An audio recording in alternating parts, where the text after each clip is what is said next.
चलो भाई देखो अब मैं क्या करता हूँ। क्या चला था कुछ समझ में नहीं खे आवत, कौन धमाका चला था।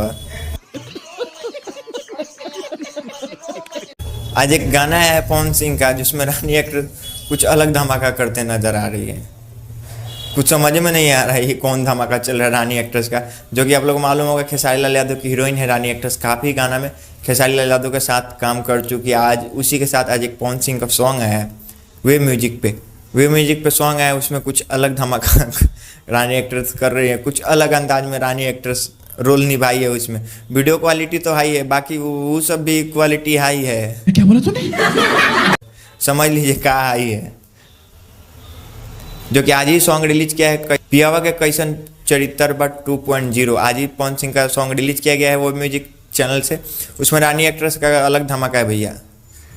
आप लोग को विश्वास नहीं है ना, तो आप लोग जाकर वेब म्यूजिक चैनल पे पवन सिंह का न्यू गाना देख लीजिए, तब समझ में आ जाएगा रानी एक्ट्रेस क्या धमाका कर रही हैं। मिलते हैं नेक्स्ट वीडियो में, तब तक के लिए धन्यवाद। बाय बाय बाय, टाटा, गुड बाय, गया।